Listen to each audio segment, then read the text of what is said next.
why we do qualitative research, no? Basically, if we ask ourselves why we do qualitative research, is basically we want a problem or issue to be explored and to be fully understood. If may problem, if ever na ay general issue na wala na to sabdan, no? We want it explored. We want to fully understand that issue. Then we do qualitative research. No, we do qualitative research because it is poorly understood. No, that is why we want to explore it. No, everything about it we want to explore. No, mura na siya kuan ka, Dora the Explorer. Mura ka og kuan karaan kag reference no apa ba na siya? Kanang you're an explorer, you want to navigate uncharted waters, no uncharted territory, no, so you don't know the terrain, you don't know the area, no, the people there, the weather, whatever, no, so you want to explore it, no, you don't have a map yet, no, so you'll be making the map, you'll be going to the area, no, so to speak. Also, same thing with your qualitative research. No? Not all research objectives or research problems are fit to be explored using qualitative research. No? Dili tanan objectives kinahanglan qualitative designs. Same thing with quanti. No? Na ay objectives that are better fit that you use your qualitative research, no? Better fit for a qualitative methodology rather than quanti and vice versa, no? So why is it poorly understood, no? Nganong di man kayo na to masabtan, no? Because usually qualitative topics, no, are related to experiences that are uncommon, no? Usually are very unique, no? So there are times na kanipod ng mga population or experiences, processes or culture, whatever your focus is, kay there is associated stigma possible. No, let's say people living with HIV, no? Maybe katong mga drug users, no? There might be negative connotations related to it. It might be a hidden population, let's say commercial sex workers. There might be, it might be related to illegal behavior, no? Katong mga katong mga drug users, no? Substance abusers, no? So these are all the reasons why it is poorly understood.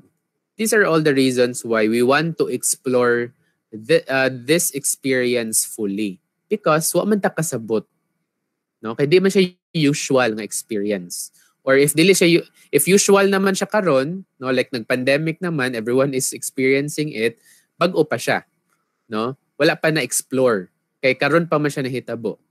Is it clear? Klaro ra? Klaro ra, sir. Sige. Gani buhi pa day mo, no? Okay. So basically no, there are a lot of experiences in the world, in human experiences na pwede na nato ma-explore using quali, but not all, no? Di man kami nga experiences of women lang imuhang explore, no? We need to look into more unique experiences and what is the social value of exploring this issue. So this is the general reason why we do quali research. Specifically, some of the reasons or purpose of doing quali research is to obtain complex and detailed understanding of that group, no, or a certain phenomenon. Okay, if you want to understand the complexities of people living with HIV, people who are COVID-19 survivors, no, kay labitaw unsa jud kay maagian na nila, kay not everyone has experiencing that, no. So kana sila kanang pwede marginalized group, pwede sila group na naay mga associated stigma nila, no? So we want to understand and obtain the different dimensions, no, about their experiences, the complexities of that experience, no? And if di pa siya explored, then most likely we don't know variables. Remember, unsa ng variables? Diba? It's in the quantitative na designs, no? Anything that varies, anything na mo vary in value, no?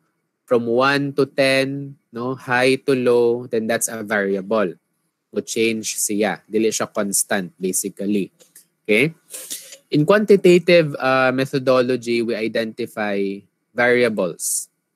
But in your qualitative methodology, no, it is possible to identify possible variables about an issue. Because wala pa man takabaon sa factors. Wala pa man takabaon sa ang consequences. Wala takabaon sa pani ang mga antecedents. Wala takabaw sa dimensions. So takabaw paana. No? So when we do qualitative research, when we obtain a complex understanding of the phenomenon, then we are able to identify possible variables. No? Makaingon dayon ta na naday spirituality dimension ana, no? Naade ay physical component ana nga kuan nga experience kanang people living with HIV, mag-depression day sila, no? Kay kung muagi sila ani nga process, so diya pa ta maka-identify og possible variables, no? And when we consider the types of topics, problems of your qualitative research, it is a very important goal, no, nato, since we know that these groups, these people are poorly understood, because poorly understood sila, daghan og mga misconceptions sa kaninga grupo, no? Katong mga naka-survive og COVID-19, daghan tog mga samuta katong mga healthcare providers, no, na atoy mga discrimination. If you've heard the news before, karon din na ubasin wala na kaayo or dili na kaayo as kanang na news. Pero before, if you remember the news before na mga healthcare providers na pahawaon sa ilahang boarding house, ilang apartment, no, sa ilang subdivision, no, kay i-discriminate against sila, no? Because there are a lot of misconceptions, because if it is not understood, mahadlok ang mga tao, no? Diha ra man jud ta no, the fear of the unknown, because we are uncertain, so mao nang they are monsters to us, no? But if kasabot na ta nila, then mawala na siyang image na to of being monsters or any negative na mga image that we have, no? So that is why when we do qualitative research, it is one of our goals to empower those people, no? Dapat madunggan ang ilahang mga voices, ilahang mga narratives, ilahang mga stories, dapat ato ipahibaw ang mga tao so that they could be understood, no? People will understand what they're going through, no? People become more sensitive to their problems and to their needs. It's very important for us to be able to be sensitive, be non-judgmental, no, and to cater to the different needs of our clients, regardless of creed, regardless of beliefs, religion, gender, etc. Okay? So, isa na siya sa ato ang unique contribution of qualitative research, no? Ma-empower ta, mo-advocate ta to those who are voiceless. Okay? And it's important na ang tinuod ng mga voice ang mugawas. No, dili ka ng ato ang own biases. Okay? So, dili dapat nato i-distort ang stories based on our own belief system. other reasons for doing your quali is for us to understand the different contexts or settings where an issue or problem occurs. No? So it could be the physical environment, it could be cultural context, it could be the society na naglive ka, your family, no? Because when we experience a phenomenon, no? When we experience something, it's always situated in our context. No? Lain-lain og context, because of the differences in our context, it will also influence how we interpret the meaning of that experience. No? As simple as alimuot imuhang like naminaw ka karon nako. No, you're listening to me, no, discussing about qualitative research. Ang isa nimo ka classmate kay the aircon, so obviously mas better iyahang experience. Katong usa kay saba, ang usa kay alimuot. Obviously the context is different. No, although you're experiencing the same thing, no, you're experiencing the same phenomenon, but because of the context that you're in, obviously it will be a different interpretation of that experience. No, the culture that you're in, family, those are part of the context that we are situated in. And of course, when we do quantitative research, we get numbers, we get statistics. There are times that the numbers may not make sense, no? Or totally make sense kay dili siya aligned to the hypothesis of our study. Like for example, you assume that there will be a positive correlation or positive relationship na maingon ka nga kung mas stress ang usa ka tawo kay mas bati ang iyahang academic performance, no, mo imong hypothesis, no? Kung taas ganing level of stress, then there will be decrease in the academic performance, bati imong grades.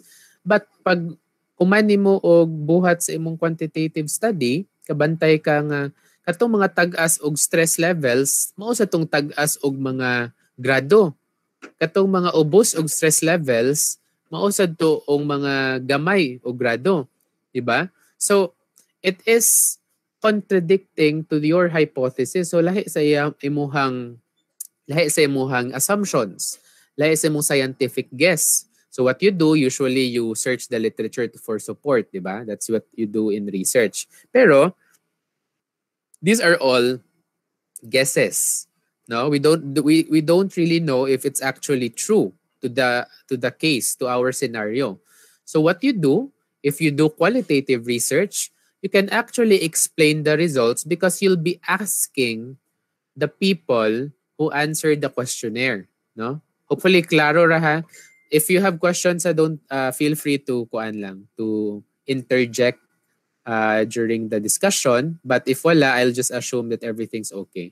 So kana, just like what I've mentioned, we explain the quantitative studies and it is more reliable because we actually ask the people who answered the survey, the quanti study. Okay? So, if ever there are outliers, if there are mga nisimang na mga results, na mga tag-as kaayo, na mga ubos kaayo na mga results, then we can explain those unusualities. No, we term them as unusual, but maybe they are normal deviations, no? Just like in health assessment, no? Na dili man tanan the same, no? Dili man tanan mo within the average or the usual. No, naaman yung mga deviation, but still normal, no?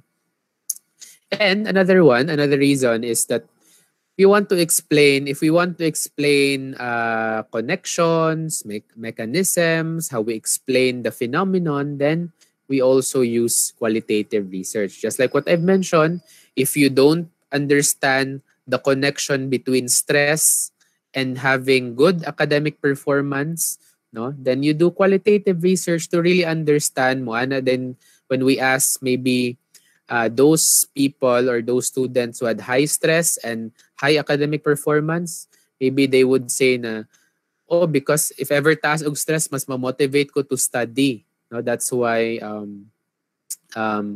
I get high grades. No, because when I perceive that it's a stressor, what I do is I prepare for the exams. I prepare for the possible problems that I encounter. So that's why I accumulate resources to be able to cope with those stressors. Therefore, the outcome becomes kanang positive, no, in the form of good grades. Okay, so those could be explained using your qualitative methodology. No, another example could be if you want to explain why are people still violating health protocols. No, for those living in Cebu City, no, na may uban nga dili taga Cebu here. You know that Cebu City is already the top COVID nga hotspot again. Taas na sa og kaso ang Cebu City. Okay? So why is it happening? No? We can do validation studies using quantitative research, but can we really enumerate all the factors? Can we really explain all the mechanisms that would explain mga quarantine violations, no? Violations of health protocols or compliance to health protocols, no? Then maybe you'd like to explain COVID vaccine mga compliance, no, or mga hesitancy, confidence. So daghan kaayo mo og research about related to COVID-19. Na mo yung mga research pod related to academics and also ug katong kuan atong tawag ani weight management sa inyong mga classmates, no, mga close to your hearts na mga topic.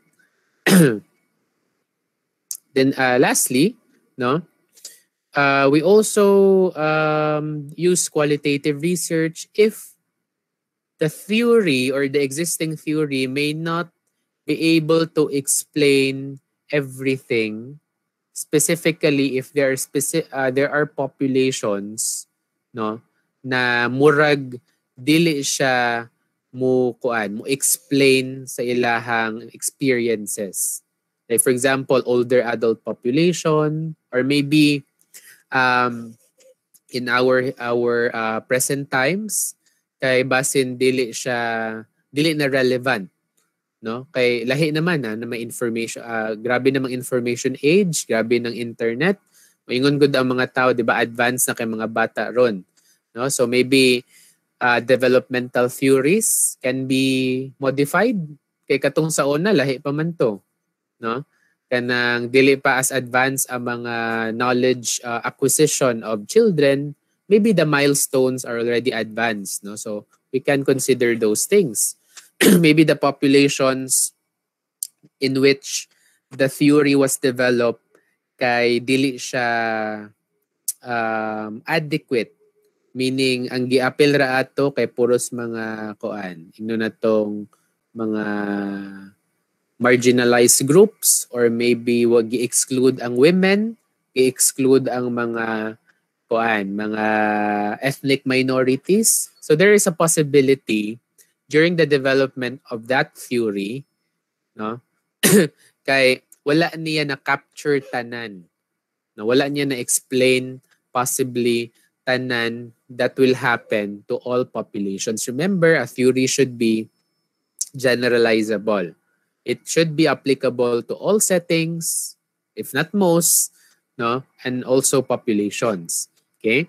So if you want to develop theories, no, you can actually do qualitative research for that. And there's actually a specific qualitative design for theory generation. Okay? And lastly, if ever there is no way to measure, no, quantitatively your variable, no, then of course you can still pursue with your study using qualitative research. Kaya dili man na siya constrained with having a standardized tool, no? You are not constrained if walay theory na mo explain ani, no? You're not limited to the existing research instruments, no? So you don't need to formulate a standardized tool, no? If you think that problem, that phenomenon or issue should be um, should be explored, then you can do that using qualitative research regardless of the existing quantitative tools that you have. Then later on, if ever you have explored that issue, that problem, that phenomenon, process, or whatever focus that you have, then you can actually propose propose an instrument or a research tool to be developed based on your exploratory na study using your quantitative design. Okay? Okay. Sige. So, we already know the purpose of doing your qualitative research. We go back to the assumptions, philosophical assumptions of doing qualitative research. Because before it becomes a methodology, we also consider the philosophy behind your qualitative research. Okay? So, just a review, because I think this has been mentioned, if I'm not mistaken, in your introduction to research. No, if wala pa, then this will be the first time. So, philosophical assumption of your qualitative research is naturalistic as compared to the philosophical assumption for your quantitative research, which is positivistic. Okay? In the naturalist paradigm, or our mindset, our viewpoint, or our worldview, no, we consider that in the naturalistic paradigm, that there are multiple realities. No, mo nang assumption, no, nato na there is, when we do qualitative research, there are different interpretations, and because of that, there are different realities, subjective realities of our informants, of our participants, no? Just like what we're doing now, objectively speaking, you are participating, you are listening to me having my discussion, no? But at the end of this lecture, you might have different realities of what is happening. You might have different interpretations of the lecture that I'm having. Some of you might say, maayo ang lecture. Then some of you might also say, wako kasabot sa lecture, or wako kaoyon sa lecture. Can I say that katong wala na kaoyon sa akong lecture kay dito reality, delusional mo, sayop mo, no? Ang katorang mga positive og feedback ang real for me. No, of course I cannot say that, because that is your reality, your subjective reality. No, your experiences, no, the way you interpret your experiences will vary, again, because of your situated context, because of the subjective nature of our interpretation of the experience. Okay? Because of that, we need to acknowledge in qualitative research that subjectivity is inevitable. Nadyo na siya. No? We cannot remove subjectivity in qualitative research, because the human experience, no, is subjective, no? Nailahi man jud. Nailahi man tag mga interpretation. That's part and parcel of the of human experience, no? And because it's subjective, it's very important for us to be able to interact with our participants in our research. We consider the interactive process. That's why we do interviews. We could do observation, participate in the activities, no? So that you can really understand. But there's always an interaction. We cannot isolate the researcher to the ones being researched. There's always an interactive process so that we can mediate understanding of the process, the experience, or the culture, or the stories of our participants. And because we want to empower the voiceless through their stories, and we want to fully understand the issue, the way we write is also important. So in qualitative research or in the naturalistic paradigm, literary writing is usually being practiced, no? So kanang tan-aw mubasa mog novels, no? Murag stories, no? The way it is being written is easily understood, no? Pwede jud ka mo use og mga common language. You can use metaphors if you want, no? Just as long as it is consistent with the experience or the voices or the narratives of our participants. Dapat di lang siya musimang. Dapat dili siya mo diverge sa experiences of the participants, no? Di siya mo lahi, di siya mo contradict, no? It's important for us to use our writing so that we can connect to the readers, no? We can make them relate to what the experiences of our participants are, no? It's important for us to be able to advocate for their mga needs, mga problems nila through our writing, no? If ever we can make the readers relate, feel emotions, evoke emotions, and to really connect and feel for the participants' experiences or whatever what you want to understand, then we're able to empower our participants through their stories, through our writing.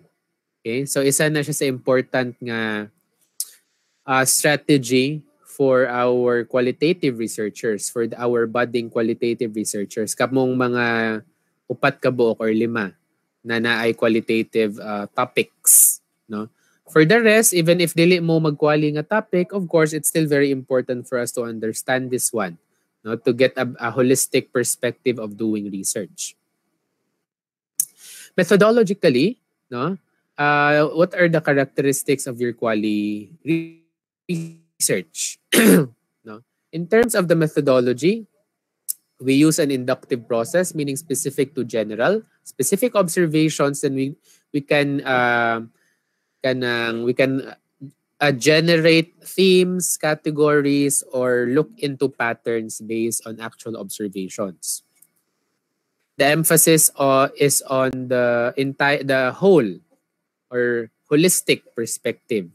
All the complexities, all the dimensions are being considered.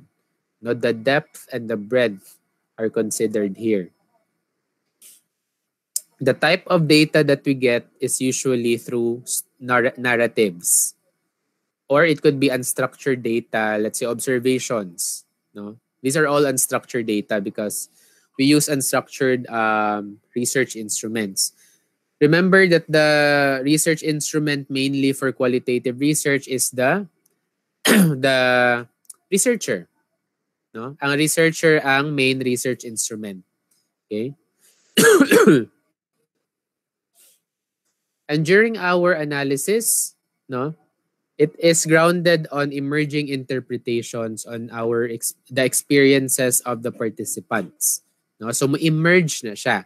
Dili na siya a priori hypothesis. It's not based on our preconceived notions, but it is based on the interpretations that will emerge. Mugawas na siya during the course of our data collection. No? Diha na siya mugawas ang interpretations when we do our interview, when we observe the participants. No? Diha na to ma-explore fully, and we can initially give our interpretations of what is actually occurring no, to our participants. So emerging siya. And the design itself, it's also emergent and it is flexible. It is flexible and emergent because we still do not know what we will find out later on, 'di ba? Anong flexible siya. We need to consider contingencies in our designs. We need to be flexible, no? That's why possible jud na naay some changes, not really drastic, but there are changes during the course of your data collection. And the setting is ideally natural. No, because if you are in an artificial or laboratory setting, obviously dili siya mo gawas ang tinuod nga behavior of people. Maybe they will not tell you everything because dili sila comfortable. No, so the natural setting is very important, and our interpretations are context bound, no?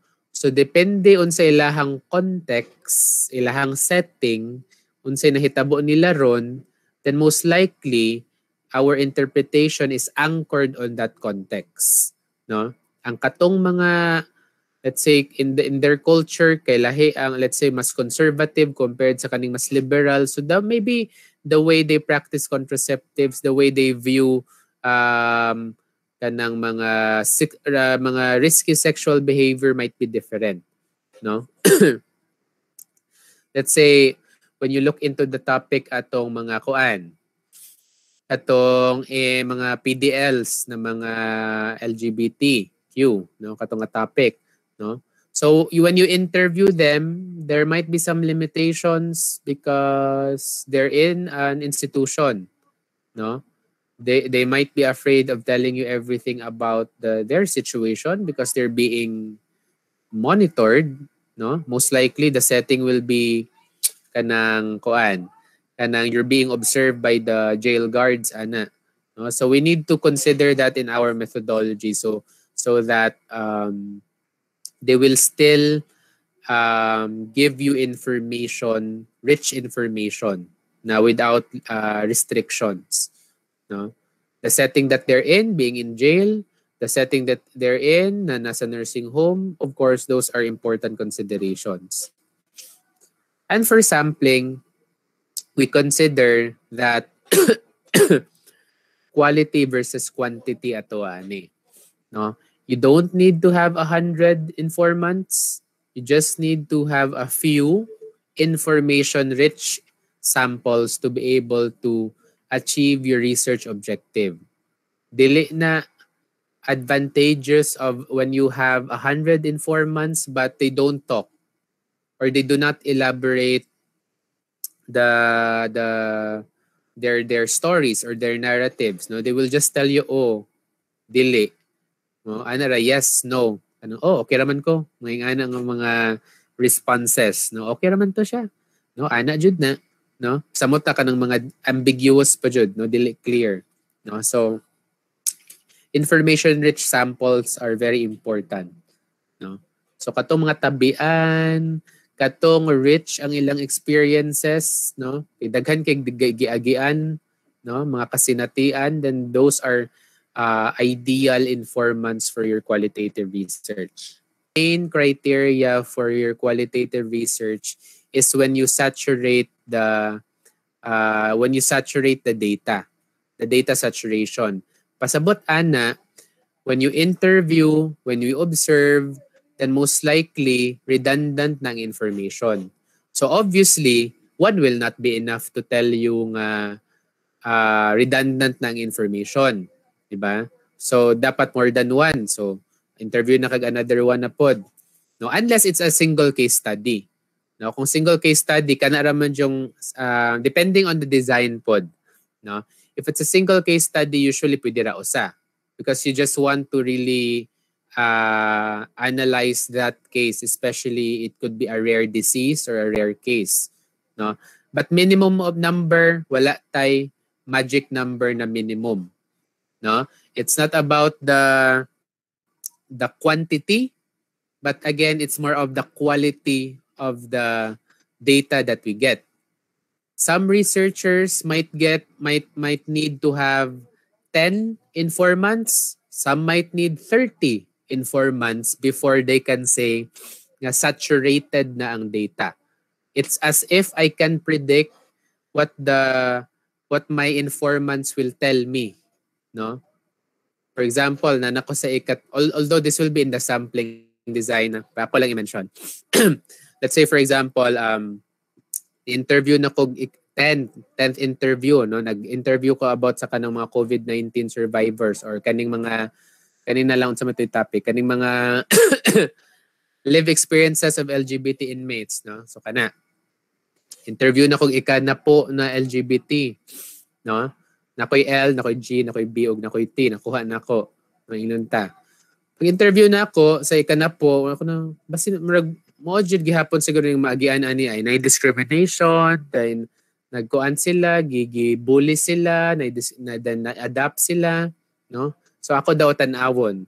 So during your interview, no, makaingon jud ka na, so sakto ra lagi, mao lagi gihapon istorya, mao lagi gihapon ang experience. So that is the time you can say that there is saturation of your data already. What you do for validation purposes, you interview another one or another two informants to make sure. No? Diha na to i-make sure nga at tinuod jud ay saturated ng data kay ni-add kog another one, no? Another two informants, then I can really say that the information has been saturated already. Well, there is no new information that has emerged during the interview or the data gathering.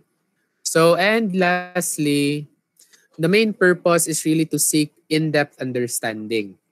No? Yan ka makasabot. No, mo jud na ang pinaka-simple nga reason na buhat kag quali. Daghan kay when you really read the research books and literature, daghan medyo kaayog research designs ang quali. Kay tungod sa iyang subjective nature, usay lang laig interpretation ng mga tao. Because it's a philosophy first, then the methodology will follow as well. No? So, na ay mga different subtypes, na mga different designs under. No? But generally speaking, nagbuhat kag quali kay wa makasabot, ganan ka makasabot, no? So at the end of the research, kung nakasabot jud ka sa imuhang kana nga issue or problem, then most likely if not kuan siguro wala kay mga violation sa imong design, most likely you have achieved your objectives, no? Nandili ra sad basta-basta ka mubuhat og quali just for the sake of doing quali, no? Kay maybe it's better to do a quanti for it rather than a quali, di ba? So, why do you do quali just for the sake of doing quali, di ba? So, it's really based on our research objectives. Ang ato ang kuan. Ang ato ang main na kuan, guide in doing quali research, no? And I'll emphasize again, no? As students, it's important for us to consider that the designs are emergent. No? They are flexible. Then it's not a result of being lazy researchers, no? But it's a reflection of your desires to have the study based on realities and viewpoints of those who are being studied. No? Realities that are not known or understood yet, no, in the beginning, no? So mo nang emergent pa siya kay you still do not know what will occur later on. No, dapat open-minded ba ka? No, basin daghan na kay mga ingana ron. No, so dapat open-minded ta ani, no? When we do our qualitative research, no? Kay these realities are not yet known. These realities are the realities of our informants. No, so kuan lang ta, open lang ta, no? Kanang pwede ta mo usab sa ato ang pag-recruit, lahi na sa datong i-recruit later on. No? Maybe na gamay modification sa ato ang interview, no? It's because we want to really understand. No, kung kuan lang jud ka, naturally curious ka of the topic, then it would be easy for you to do your qualitative research or methodologies. Kay kung interesado jud ka, kung chismoso jud ka, ana, no, kay ganahan jud ka, curious jud kay ka mangutan na kaunsa jud ka hay nahitabo, no? Kanang sunod ma'am, sunod sir, no? Ngano ka ing ato, no? Ngano nahitabo ni? Unsay pasabot nimo ani? So if you're really naturally curious and really want to understand that issue or that problem, no? Kana siya nga topic, no? Kung sa sa inyong choosing a research problem pa, the research interest is very important in doing your qualitative research. That will sustain you, no? Because it is a mentally draining exercise ang doing quali. No, kaya you do everything. Most likely you do everything. You don't have a statistician, you don't have a software. You can have a software to manage it lang. But you analyze the data yourself, no? You gather the data yourself. No, dapat quick ka sa imong thinking, dapat paspas ka maghuna-huna so that you will know how to respond to your interviews, no? You know what to observe. So that's why it's important na emergency, no? Kabaw ka on how to adapt, no? Grabe imuhang resilience ani. No, dili ka magsalig sa questionnaire, no? Eh kung kung quante man god, usually mahitabo you take for granted katong mga questionnaire kay ready-made naman, no? Igo ra jud mo ihatag. After that, you get karon kay Google karon kay Google Forms man. So of course, it's easy for us to analyze the data because na naman tayo software and technology, and usually it loses its meaning na usahay, no? But in Quali, we process everything from the raw data down to how we refine it to our results and discussion later on. So let's now proceed to the different designs. Now, I'll be talking about the 4 common qualitative research designs. And napadid din mga subtypes, no? If you explore it pa. And aside from this, daghan pag numerous qualitative research designs that you could actually explore, no? So I'm saying na it's not only limited to the 4, but these are the 4 commonly used research qualitative research designs, no? And the way to really understand qualitative research is to really do the research, no? Mao jud ako maingon kay if you read the books sa qualitative research designs, kay it's quite abstract, no? Unless you really do the research, or you don't need to do the research, but maybe you can use vicarious learning, meaning you read published articles, no, so that you will have an idea on how they do it. But even then, there are times na it's not really that easy to digest the abstract nature of quali research, no? So when you read books, there are times it's quite abstract.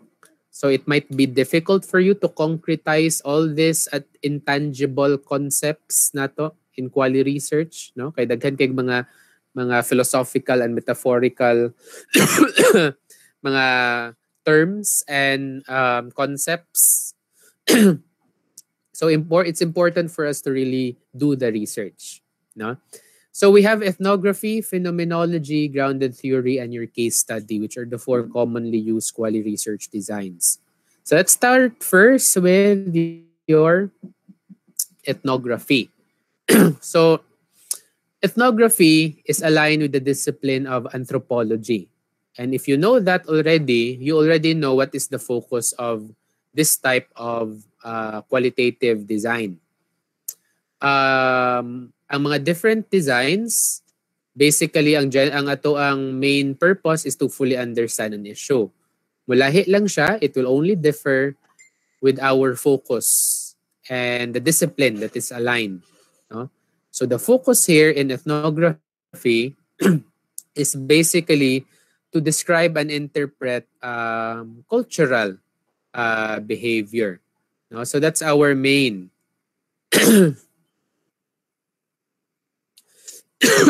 that's our main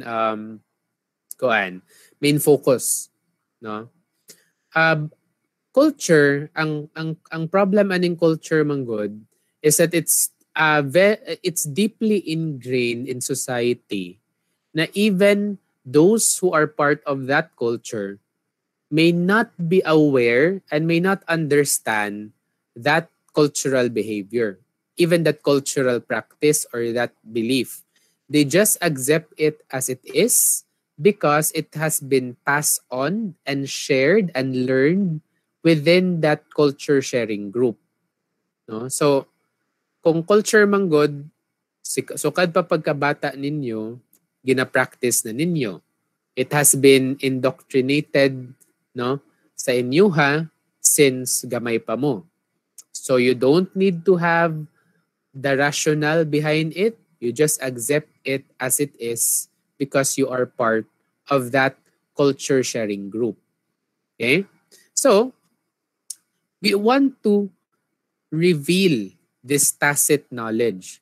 The knowledge that is hidden, knowledge that is implied. No, you're not really aware of it, but it's there. No, that's why it's tacit knowledge. No, so we want to reveal that and understand it. No, so in ethnography, our aim is to understand the shared and learned patterns of values, behaviors, beliefs, and even language of a culture sharing group. No, so these are characteristics of our culture. It's shared by people as part of the culture. It is learned, meaning it is being passed on from one generation to the next generation, regardless if na siya'y reason or not, wala or wala. No, so sa may mga when you think about it, sa may mga cultural practices or health practices that your family is doing karon, no? So think about it, reflect on it, no? By the way, kung quality I know it deals with a lot of reflection on your part. No, you always reflect, you always think, mag-introspection ka, no, sige jo kaghuna-hunaan na sa tanang mga kuan, no, na metacognitive exercise ana.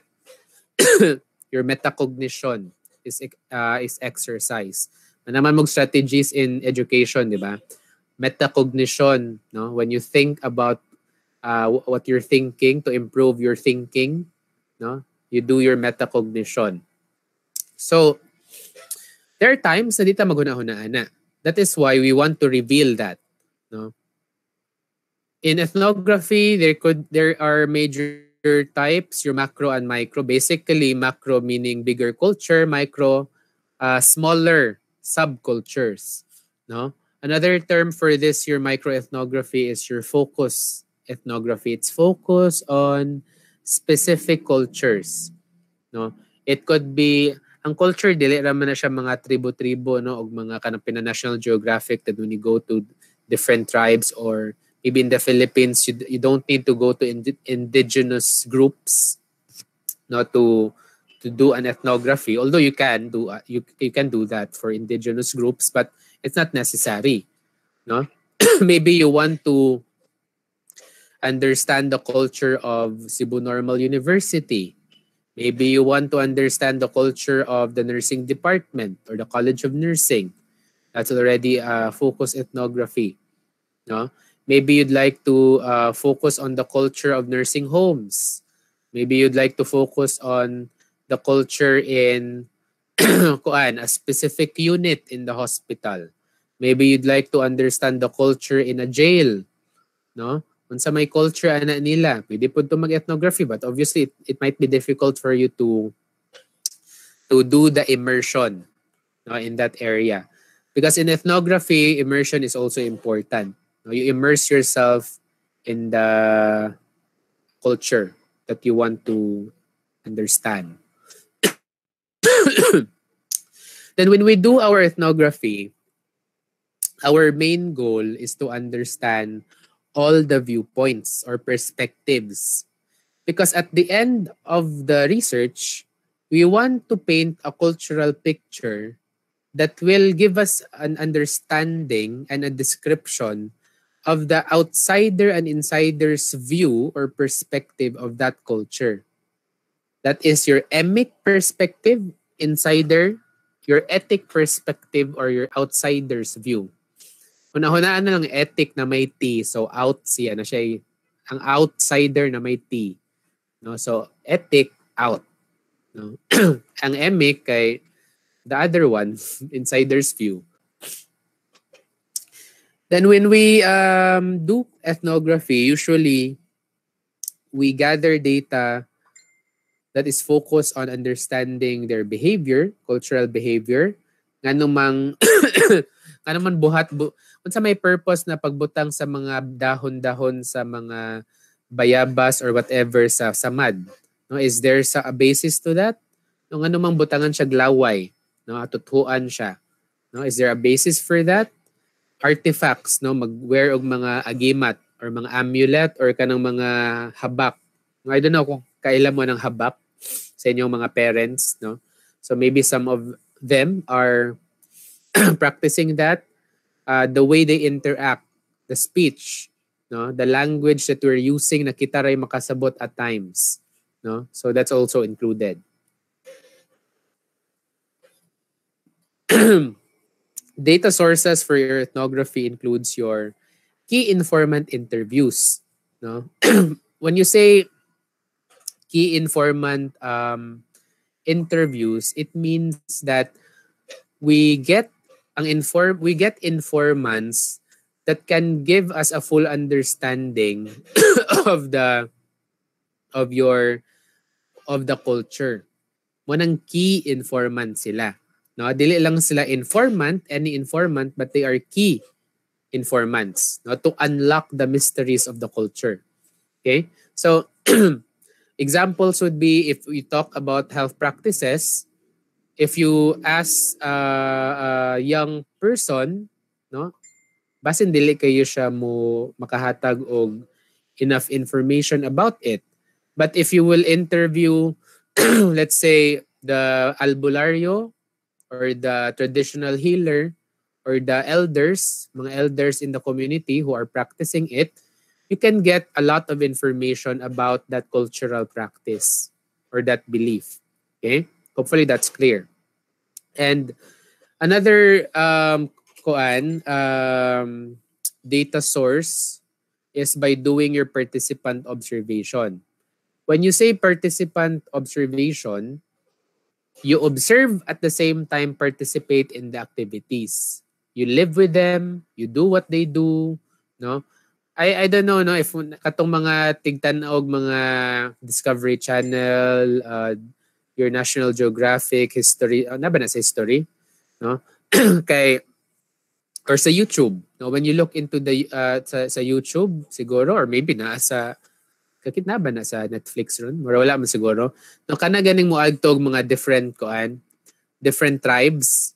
Then ay mga initiation, na uban na pakanon og mga blood of the goat, no? Or pakanon og mga different parts of the animal, no, as a sign of they're being accepted, no, as part of the community, no, na mga rites of passage, na uban mga for them to be initially accepted in the community, no?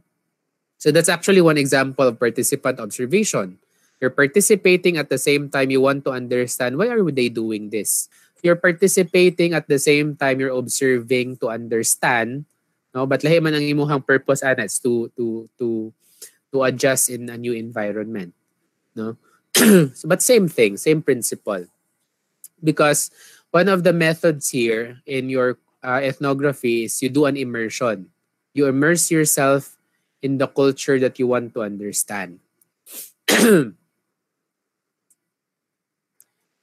And you also have some specific designs. You have your institutional ethnography. You also have ethno-nursing, no?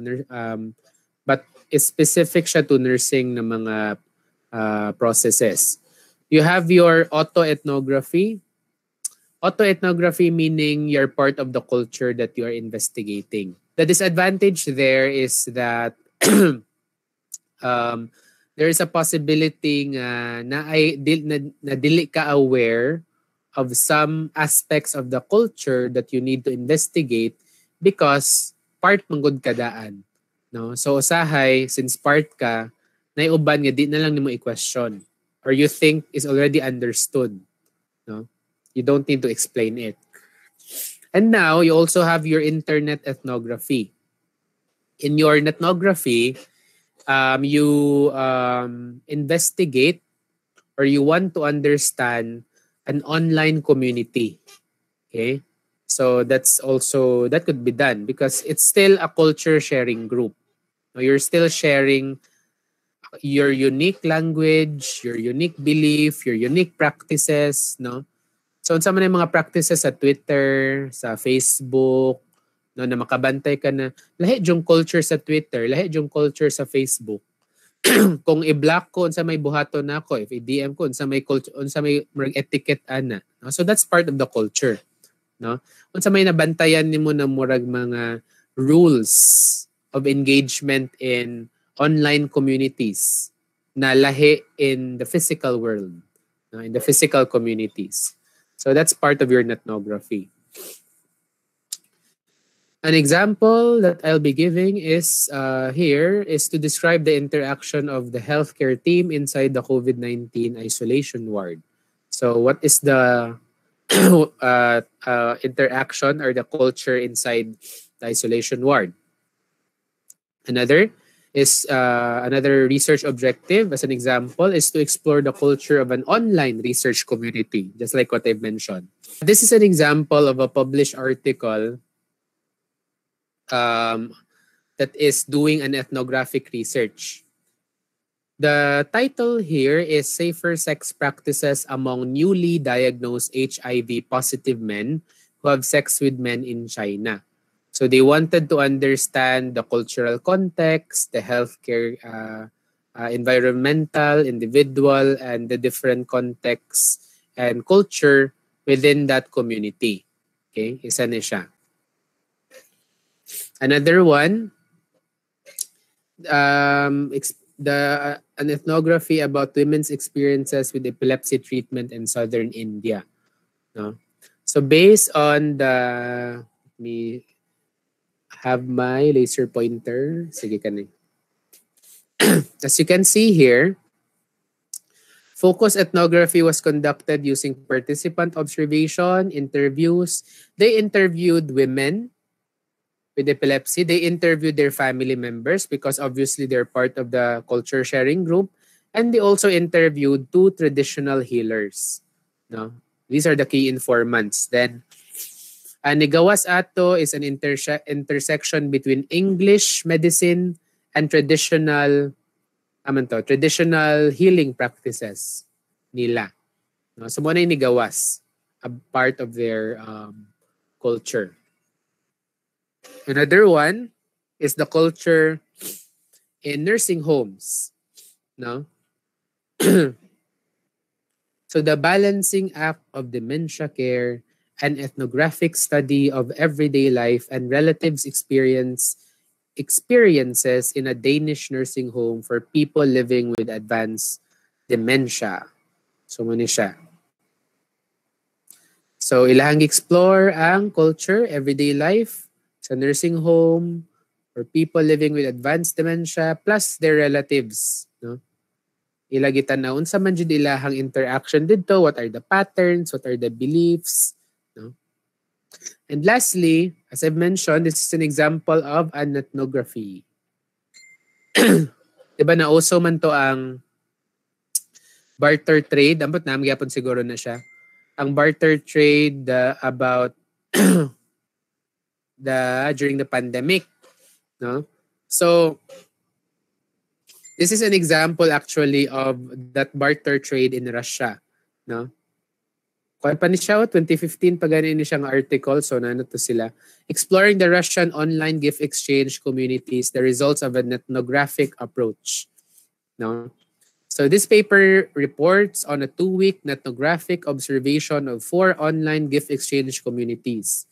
Virtual platforms where participants conduct barter exchange of different daily objects such as books, children's products, furniture, homeware, and others. No? I don't know kung naay nagkuan ninyo. Nag-barter trade pod. Next is we talk about one of the most common types of qualitative research design is your phenomenology. No? I understand that a lot of you are doing pheno. Then some of you conducted pheno also before.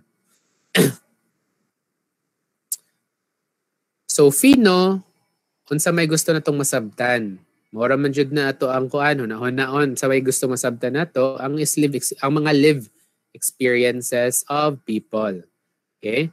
So we want to describe and interpret the individual's live experiences.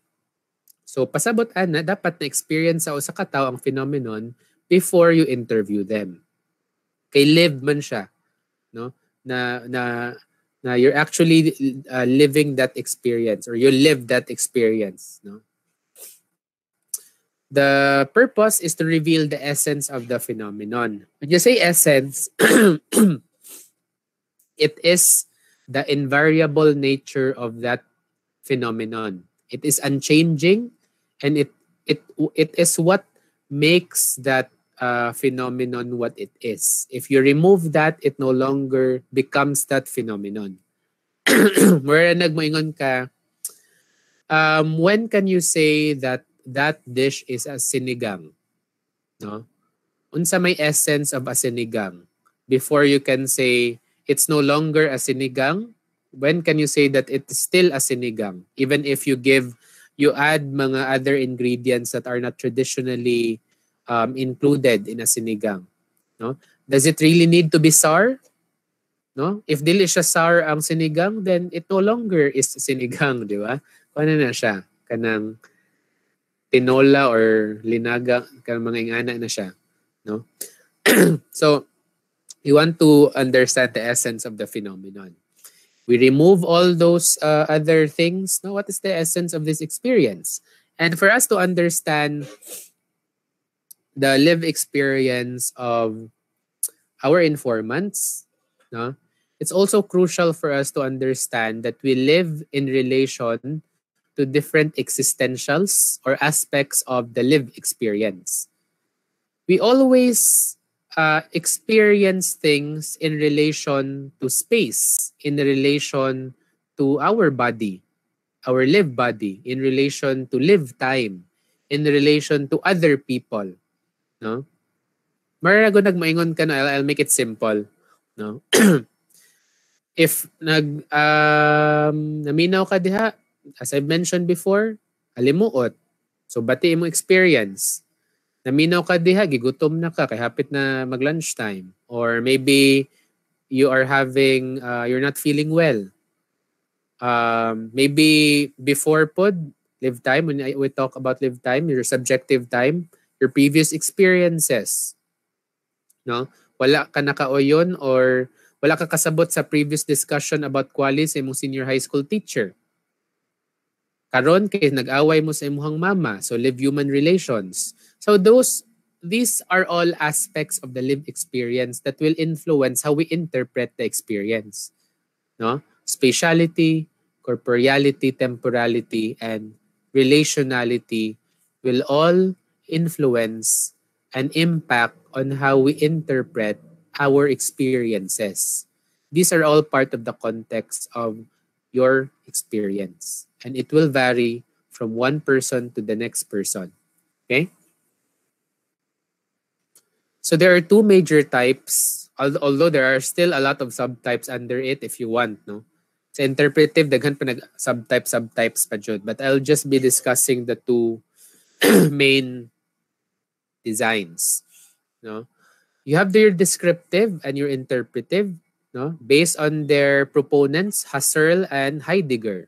Husserlian and Heideggerian. Nag-una si Husserlian. Ano siyang mga original, mga mga mga kuan ni siya. Mga tawag ani? Transcendental na mga phenomenology, mga pure phenomenology, mo ilang tawag nila, no? Say difference, descriptive, you just describe. Interpretive, you go beyond and interpret. You could use metaphors. You could use other means like art, no, to interpret the experiences, and you interpret the experiences on how it applies to the different profession or to the profession like nursing. No, descriptive, kutubra ka dito sa description of your informants. No, di ka mo go beyond. In descriptive phenomenology, there are our four major steps. No? For those who are familiar, no, one main strategy in descriptive phenomenology is bracketing. Anong bracket? No, di siya parenthesis. When we say bracketing, you remove all your preconceived notions, no, about that phenomenon. Unsay mga pagtuo nimo, preconceived judgments, unsay mong nakatunan about that phenomenon, you bracket it out. You remove it from your mind, no? The purpose of that is not to contaminate the study. No, it will become biased if you use or if you still have that preconceived notions or prejudgments in your mind. That's the main reason why we bracket out the our knowledge or our beliefs.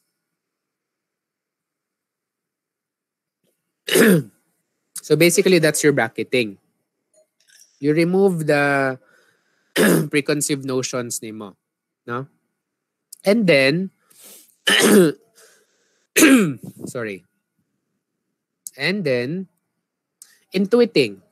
In your intuiting, what you do is that the process here is that you remain open to whatever interpretations will emerge during your data gathering.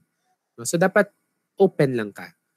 Dapat dili ka mo muhatag og mga premature judgments, no? Ang bracketing before ka mo enter. Si intuiting na nakasod na ka, open gyapon ka. Okay? Because you've bracketed already. Then after that, you analyze the data so that you can make sense of the data, the unstructured narratives. After that, you then describe the essence of the phenomenon. No? You will tell us what happened. You will tell us what is the the lived experiences of LGBT in jails. No, that's the describing part.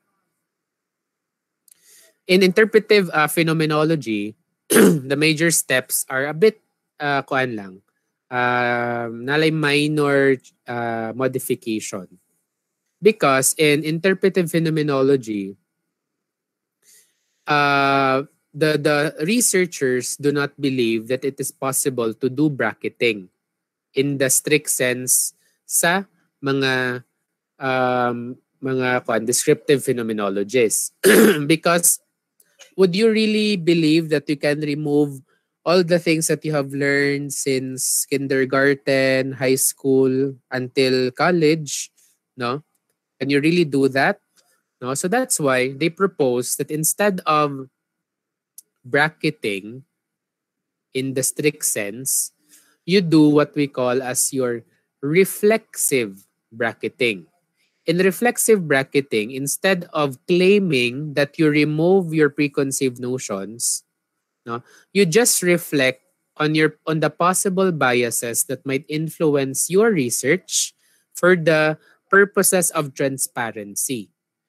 No? And later on, it could actually guide you and make you aware if ever there is a tendency that these beliefs could have contaminated or have influenced the study. It could be during data collection or it could be even during data analysis and during your discussion. So you just reflect, be aware of it, then just be transparent about it. Now, how you do it, you do your self-awareness activities. It's very important for you to do katong mga fino dire, no, mag self-awareness activity mo ana, no, to do the bracketing portion. Okay? It's better to also do that with a facilitator kay usahay kita mismo di man ta aware of our preconceived notions. No? So it's also advantageous for someone to be a facilitator. No? But if di jud kaya, then it's always good to have the self-awareness activities amongst yourselves, no, about the topic. Let's say, for example, about LGBT. Moment ako na hinumduman. No? So, what are your own preconceived notions sa LGBT community? No? So, dapat transparent ka na. No? Kaya basin later on na kay mga biases that could actually influence the study. Then we also have in your interpretive pheno, hermeneutic circle. Hermeneutics interpretation na siya. No? Hermeneutic circle, ganong circle man siya because the parts are compared in relation to the whole and the whole in relation to its parts. So, pasabot ana. You interview, ang kanang mga responses of your informants are the parts. Obviously, mo na siyang mga gagmay nga parts. When you make your themes or categories or patterns, you look into patterns, no? You look into formulated meanings, the themes, then that's the whole, no? So you constantly you look into a comparison ana nila to check if ever consistent or aligned ba siya. If niingon ang kakita mo sa inyong themes na something to do about having negative emotions. So you look into the specific parts, the narratives, and look into examples that would illustrate negative experiences or emotions. Let's say moingon siya nga nag-depression ko. No? Then after that, you compare it to the patterns that you have made. That is the whole. Okay? So pagtanaw mo, aligned rin siya. So that's the hermeneutic circle. No? There is that circle of comparing the whole in relation to its parts and the parts in relation to the whole. Okay? Kaya dapat man aligned na siya. Dili na siya mo diverge sa mga informants responses. After that, when you get the data, you describe and also you interpret the data. When you say interpretation, you want to fully understand, no, the responses of the informants, no. You also, there are two levels of interpretation based on the participants and your interpretation in relation to its implication to profession, to the society, no. So that is how you can interpret as well, no. So at the end of the research, no, when you do your phenomenology, you can say that you have given justice to the research if you can say that you have understood better what it is like for someone to experience that. It's as if you're in their shoes already. No? You're more sensitive to the experiences of those who are pregnant na LGBT community. No?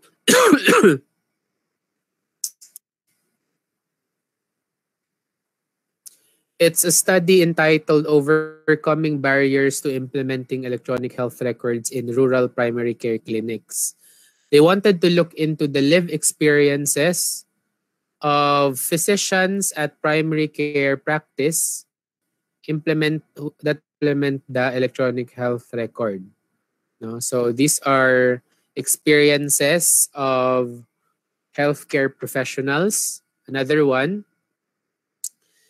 sa significant others of patients. No? Live experiences of adult children who have a parent diagnosed with Parkinson's disease. Another one, phenomenology of healthcare professionals who participated in therapeutic abortion. So this is also one example of your phenomenology. This is an interpretive phenomenology as well. Okay? So we do the second to the last design, which is your grounded theory originally developed by Glaser and Strauss, but later on, nanapoy other authors of different subtypes of your grounded theory. Even Strauss and si Strauss kay ni separate, so na Strauss and Corbin's method, then naapoy Charmaz method, but we will not dwell with that. So grounded theory, no? As the name implies, no, we want to generate a theory, no, sa ground, no, unsa kana siya.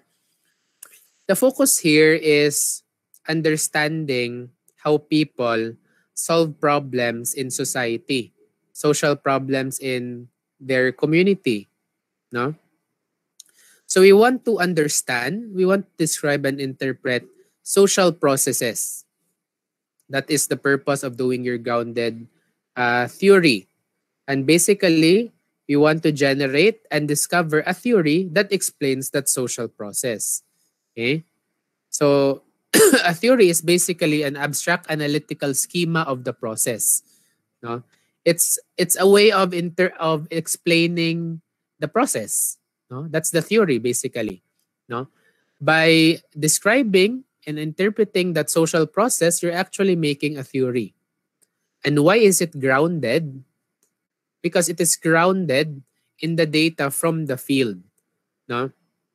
It's not just based on logic. It's not just based on kanang imong own understanding of what the phenomenon is or the process is, but it is based on actual responses and observations.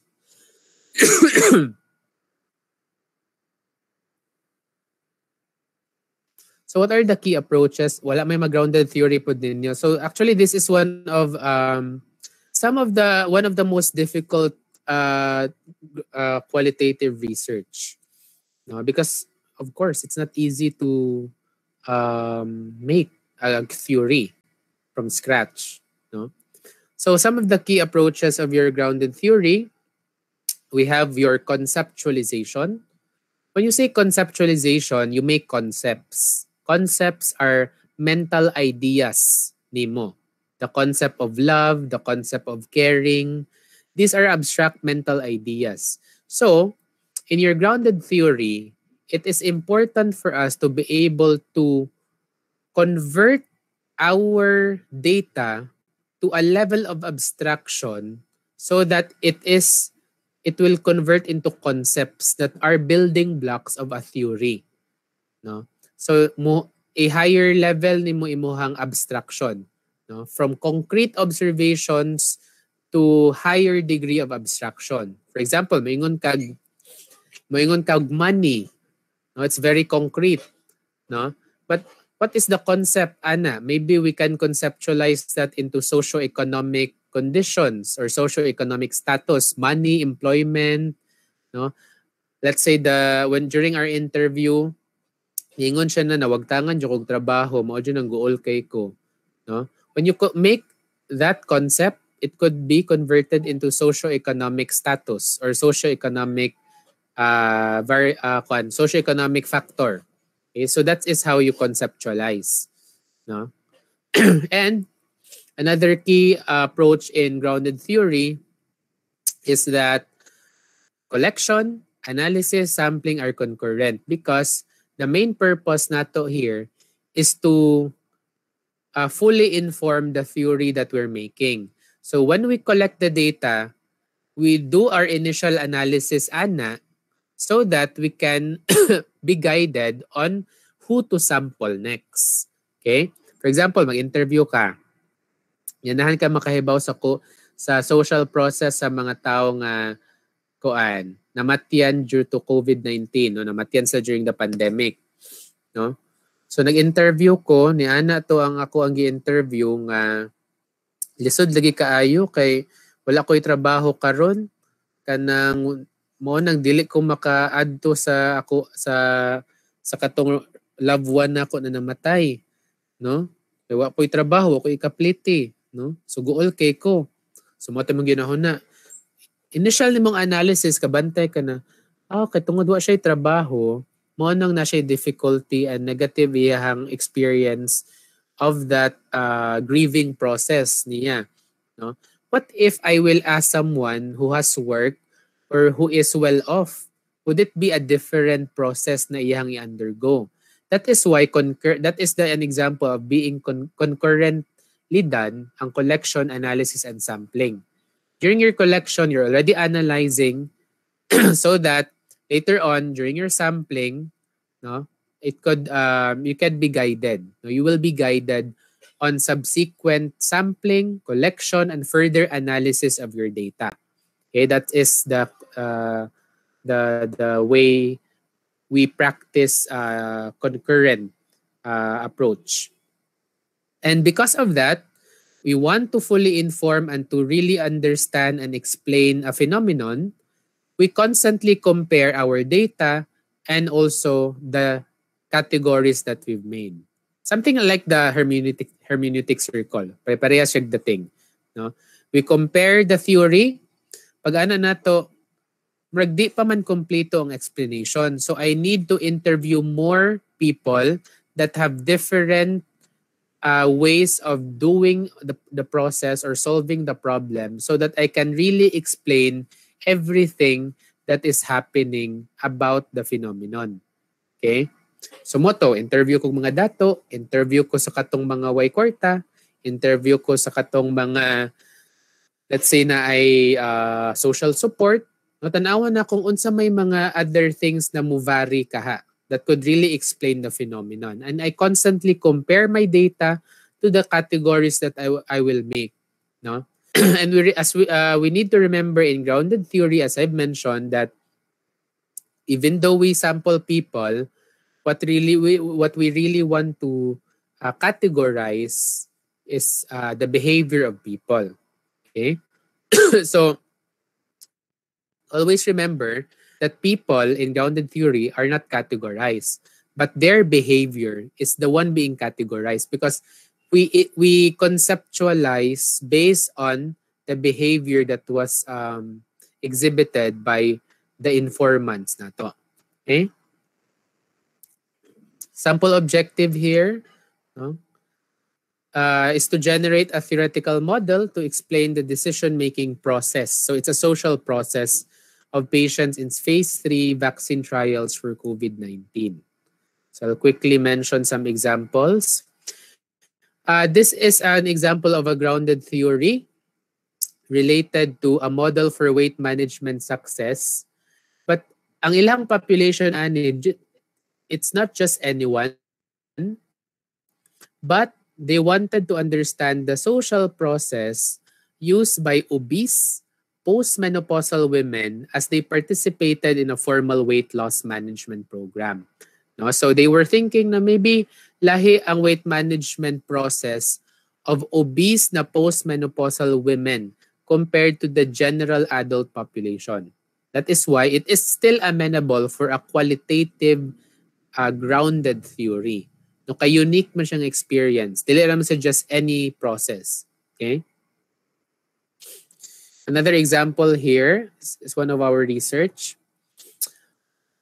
A movement theory, parental response to rape. No, they wanted to know the processes that parents of rape survivors would undergo. No? Then lastly, grounded theory about facial burn disfigurement. Katong mga naka-acquire og facial burns which disfigured their face, no, unsa may gi-undergo pod nila na process, no, of adjusting, accepting, coping. Those are the things na gi-consider ani nga study. And lastly, no, so that you won't be hypoglycemic, last is the case study. In the case study, our focus is on the in-depth investigation of not only single cases, but also multiple cases. So these are not only people, but they could be groups of people or individuals. It could also be organizations. No? Take note of that. It could be programs, it could be events, or it could be activities. These are the cases na to. And what are the cases? Now, what are these cases? When you say cases, it involves, when you say cases, these are bounded, no, within that system. No, there's a bounded system setting. It could be the context. No, so it's not the phenomenon that we are exploring here, but the case itself. It could be the same phenomenon but different man ang iyahang setting. So it will no longer be the similar case. Okay? So even if a person living with HIV imuha, no? So that's the phenomenon. But if you want to have a specific case study, it is bounded within that system only. And if it's outside that system, it is no longer that same case. Diba? So that's why it's a bounded system. Unang kaso siya, case siya. Very, very specific. Okay? We have different types. You have based on size, single, multiple. Usa, more than one. Based on intent, intrinsic, or instrumental. When you say intrinsic, as the name implies, you want to understand the case itself. No? If naisakit na gusto nimo masabtan, no, katong kaso, that's an intrinsic case. But if you want to illustrate, let's say an intervention, you have an initial hypothesis or an initial problem that you want to prove or support using those cases to illustrate your point, that's an instrumental case study. It's instrumental in proving your point, basically. No? Marami siya to illustrate, to give an example. Ang intrinsic case study, you want to understand the case itself. Okay? And as I would emphasize again, the case itself is the central focus and not the phenomenon or the variable. If it's already beyond the bounded system, it's no longer that case. It already becomes a phenomenology siguro. Okay? One example here is, let's say, if you want to explore the COVID-19 contact tracing of the local government unit in Baguio City. As you can see here, you are not limited to people alone, but you can actually look into programs as your cases. No? So isa na siya sa tong case study. Another example based on published research here is your wait sa kaya ni loading ako ang this study is entitled Resident-Centered Care and Architecture of Two Different Types of Caring Residences. They wanted to compare two housing alternatives. One, assisted living. No, just follow my laser pointer. Assisted living, and one extra care housing residence, which differ in their legal status and architecture, the architecture design. No? So that is the comparison. No? So this is a multiple case study. But it's not people, but it's actually the type of residence. This is an example of a single case study. No? Entitled, I Tried So Many Diets. Now I want to do it differently. A single case study on coaching for weight loss. No? So kani siya in the same intervention with focus on weight loss conducted over 10 sessions in the course of 17 months. So this is one example of a single case study. And lastly, an example of a multiple case study, which is also an instrumental case study, is one of my research about elderly seniors versus youthful seniors, attributions and reshaping of aging expectations. So in this study, I wanted to compare and contrast two groups of older adults, those who have positive aging expectations and those having negative aging expectations. Meaning katong bati og pananaw kung maedara na sila, no? They are expecting na they will get diseases. That's the negative aging expectations. Positive, pasabot nila nga. One example is that they don't see aging as negatively affecting them significantly. No, that's one example. So this is an example of a multiple case study comparing the differences and similarities of two older adults, specifically those having positive and negative aging expectations. Okay? So those are the important points for your case study, and I'll show you the highlights for this lecture. Remember in qualitative research that there should be flexible designs, and we adjust to new information based on our initial data gathering. And we always remember when we gather data, no, we go back to the purpose of doing qualitative research, which is to understand holistically that issue or problem. And because it is based on naturalistic paradigm, the researchers are usually interacting and are intensively involved in the research. And lastly, it's important for us to understand that we are the research instruments. No? We become the research instrument, we analyze the data, no? We do everything so that we could really understand because it's an interactive process when you do your qualitative research. And when you say phenomenology, the focus is on the lived experiences. So we interview people who actually experience that phenomenon. Dili ta pwede mo interview people who has not experienced the phenomenon. And in grounded theory, the focus is on the social processes. This is actually aligned with the discipline of sociology, Mona. And it is grounded, the theory that we generate is grounded on the participants' views. We want to know the process, meaning the steps, the phases are included in the process. And in ethnography, we want to understand a culture, no? The culture of that group, no? Culture sharing group.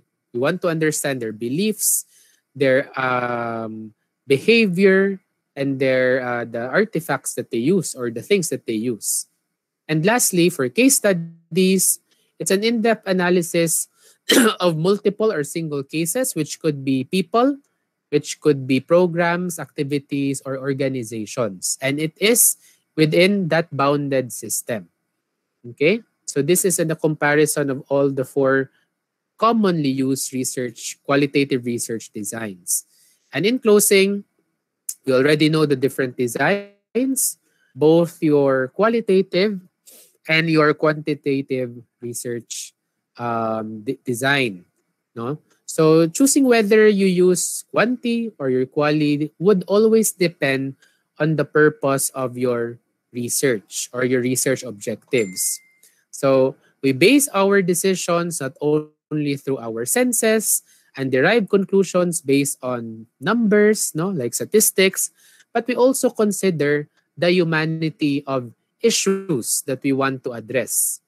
We consider the entire person and their experiences as a whole, no, their feelings and their context. Because in the end, just like in life, to be able to truly address society's problems, we need both methodologies.